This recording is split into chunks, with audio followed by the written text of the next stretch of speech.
Museum. Joysagar পুখুৰীৰ পাৰৰ ৰুদ্ৰসিংহ পাৰ্কত আজি 4টাকৈ মিউজিয়াম আৰু এটা মিউজিয়াম কমপ্লেক্স উদ্বোধন কৰা হৈছে। সেই মিউজিয়াম কেইটা হ'ল আপোনালোকে সকলোৱে গম পাইছে ইতিমধ্যে আমি 4টা মিউজিয়াম প্ৰফুল্ল চন্দ্ৰ গগৈ সংগ্ৰহালয় এজন প্ৰফুল্ল চন্দ্ৰ গগৈ তাৰপিছত সুজিত বৰুৱা মুখাশিল্প সংগ্ৰহালয় সুজিত বৰুৱা শিল্পী শ্ৰীযুত বৰুৱা আমাৰ লগত আছে। আখতাৰ হুছেইন মুদ্ৰা সংগ্ৰহালয় আখতাৰ আমাৰ লগত আছে আৰু স্বৰ্গীয় অতুল চন্দ্ৰ শৰ্মাৰ স্মৃতিত হাঁচিপাতৰ পুথিৰ এটা মিউজিয়াম আজি উদ্বোধন কৰা হৈছে।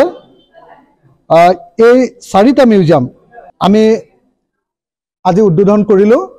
আজি অতুল চন্দ্ৰ শৰ্মাৰ স্মৃতিত যিটো হাঁচিপাতৰ পুথিৰ মিউজিয়াম উদ্বোধন কৰা হৈছে এই মিউজিয়ামটো আমালৈ দান দিছে স্বৰ্গীয় মহেন্দ্ৰ প্ৰসাদ শৰ্মা আৰু শ্ৰীযুত তুলসী প্ৰসাদ শৰ্মাৰ পৰিয়ালবৰ্গই। শিৱসাগৰৰ বিধায়ক হিচাপে মই দিনে ৰাতিয়ে শিৱসাগৰৰ পৰ্যটনৰ কাৰণে কাম কৰিব খোজোঁ আৰু শিৱসাগৰলৈ অহা সকলো মানুহৰ কাৰণে এটা পৰ্যটন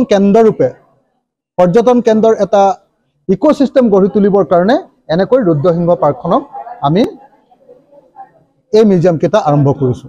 উল্লেখ্য যে শিৱসাগৰ সমষ্টিৰ বিধায়ক অখিল গগৈ উদ্যোগত যুৱ ব্যৱসায়ী জিন্তু গগৈ প্ৰচেষ্টাত নৰূপত প্ৰাণ পাই উঠে ৰুদ্ৰসিংহ উদ্যানখন। আপোনাৰ এখন মানে যি অৱস্থা আছিলে প্ৰায় 17-18 বছৰ আগত এখন পাৰ্ক তাৰ সেই পৰ্যায়ৰ পৰা আজি যি পৰ্যায়ত পাইছোঁগৈ সেইটো কাৰণে বেছি মানে এটা আনন্দ অনুভৱ কৰিছোঁ।